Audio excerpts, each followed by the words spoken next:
Singapore নেওয়া হচ্ছে না আওয়ামী লীগের সাধারণ সম্পাদক ওবায়দুল কাদেরকে। তার শারীরিক অবস্থার কিছুটা উন্নতি হয় সোমবার সকাল পর্যন্ত পর্যবেক্ষণে রাখা হবে।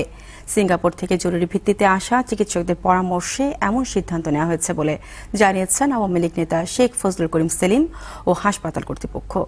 তবে তারা সবাই স্বীকার করেছেন অবস্থার উন্নতি হলেও ওবায়দুল কাদের এখনও পুরোপুরি শঙ্কামুক্ত নন।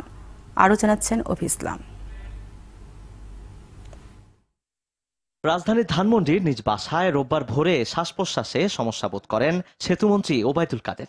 এর কিছুক্ষণ পরেই তাকে বঙ্গবন্ধু শেখ মুজিব মেডিকেল বিশ্ববিদ্যালয় হাসপাতালে নেওয়া হয়।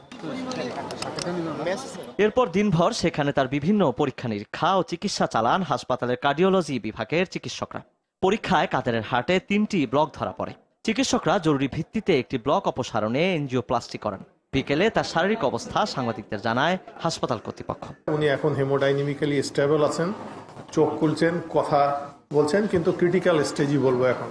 এই হেমোডাইনামিক স্টেবিলিটি যদি আইবিপি মেশিন দেয় কিছুক্ষণ স্টেবল থাকে, তাহলে আমাদের সিদ্ধান্ত দুইটা হবে, যে আমরা হয়তো মেডিকেলও থেরাপি দিয়ে যেতে পারি অথবা বাইপাস নেক্সট হয়তো অন্যান্য যে নালীগুলা ব্লক আছে সেইগুলা খুলে দেওয়ার জন্য হয়তো বা বাইপাস করতে পারি। তবে সন্ধ্যার পর থেকে ওবায়দুল কাদেরের শারীরিক অবস্থা ও সিঙ্গাপুরে নেওয়া হবে কিনা তা নিয়ে বিভিন্ন রকম তথ্য আসতে থাকে। পরে সিঙ্গাপুর থেকে জরুরি ভিত্তিতে উড়ে আসা চিকিৎসকরা দেখেন ওবায়দুল কাদেরকে। তাদের পরামর্শে সোমবার সকাল পর্যন্ত বঙ্গবন্ধু হাসপাতালেই রাখার সিদ্ধান্ত হয়। আমরা দুপুরে যে অবস্থা দেখেছিলাম তার চেয়ে এখন ধীরে ধীরে অনেক উন্নতি হয়েছে।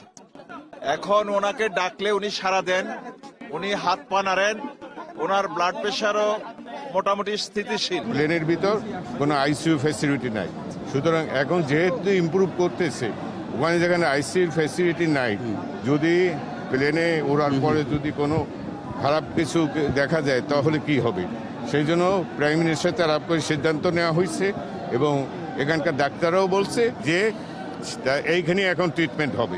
এর আগে সারাদিন ওবায়দুল কাদেরের খোঁজ খবর নিতে হাসপাতালে ভিড় করেন আওয়ামী লীগের নেতাকর্মী সহ বিভিন্ন শ্রেণী পেশার মানুষ। বিকেল 3:30টার দিকে তাকে দেখতে আসেন রাষ্ট্রপতি আব্দুল হামিদ ও প্রধানমন্ত্রী শেখ হাসিনা। অভি ইসলাম, টিভি, ঢাকা।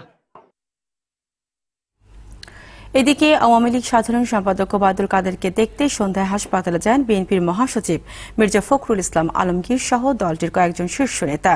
রাত 10টার দিকে তারা সেখানে গিয়ে ওবায়দুল কাদেরের শারীরিক অবস্থার খোঁজ খবর নেন।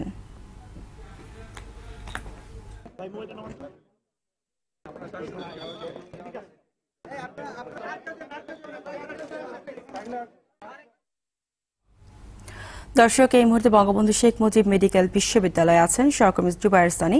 সেখান থেকে সরাসরি যুক্ত হচ্ছেন তিনি। সানি, আওয়ামী লীগ সাধারণ সম্পাদকের শারীরিক অবস্থা সম্পর্কে আপনার কাছে সর্বশেষ কি তথ্য আছে আমাদের জানান।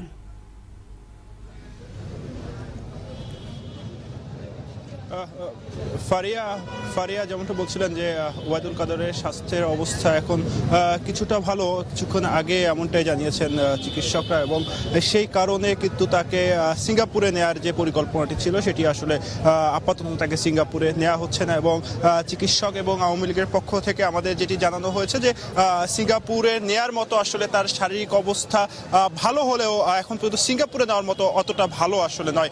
কারণ আপনাকে যদি আমি একটু বলে রাখি, সিঙ্গাপুরে নিতে হলে তাকে এয়ার অ্যাম্বুলেন্সে নিতে হবে এবং এয়ার অ্যাম্বুলেন্সে আইসিইউ সাপোর্ট থাকতে হয়, এবং যে এয়ার অ্যাম্বুলেন্সটি এখানে রয়েছে সেটিতে আসলে ওইভাবে পুরোপুরি আইসিইউ সাপোর্ট দেওয়া সম্ভব হবে না। এবং সেক্ষেত্রে যদি আকাশে যদি কোনো দুর্ঘটনার সম্মুখীন হয় বা তার যদি শারীরিক অবস্থা খারাপ হয়, সেক্ষেত্রে আসলে কোনো ব্যবস্থা না থাকায় এই পরিকল্পনাটি বাদ দেওয়া হয়েছে এবং আগামীকাল 10টা পর্যন্ত এই বিষয়টি পর্যবেক্ষণে রাখা হবে। এবং যে এয়ার অ্যাম্বুলেন্সটি আনা হয়েছে মাউন্ট এলিজাবেথের, এবং মাউন্ট এলিজাবেথ থেকে যে চিকিৎসকদের দলটি এখানে রয়েছে তারাও আগামীকাল সকাল 10টা পর্যন্ত এখানে থাকবে এবং 24 ঘন্টা তাকে অবজার্ভ করা হবে এবং তারপর একটি সিদ্ধান্ত নেওয়া হবে। এবং ডাক্তাররা আমাদেরকে যেটি জানিয়েছেন যে ওবায়দুল কাদেরের শারীরিক অবস্থা কিছুটা ভালো হলেও কিন্তু পুরোপুরি শঙ্কামুক্ত নয়। এবং ফারিয়া, আমি একটু আপনাকে জানিয়ে রাখি যে এই বঙ্গবন্ধু মেডিকেল কলেজে কিন্তু আওয়ামী লীগের বিপুল সংখ্যক নেতাকর্মীর একটি ভিড় ছিল। ওবায়দুল কাদেরকে তারা দেখতে এসেছিলেন এবং তাদেরকে ঢুকতে দেওয়া হচ্ছিল না, এবং কিছুক্ষণ আগে ঢাকা মেট্রোপলিটন পুলিশের পক্ষ থেকে তাদেরকে আসলে গেটের বাইরে বের করে দেওয়া হয়েছে। এবং আমি আপনাকে একটু জানিয়ে রাখতে চাই, সাংবাদিকদেরও আসলে গেটের বাইরে পাঠিয়ে দেওয়া হয়েছে এবং আগামী। ধন্যবাদ সানি আপনাকে।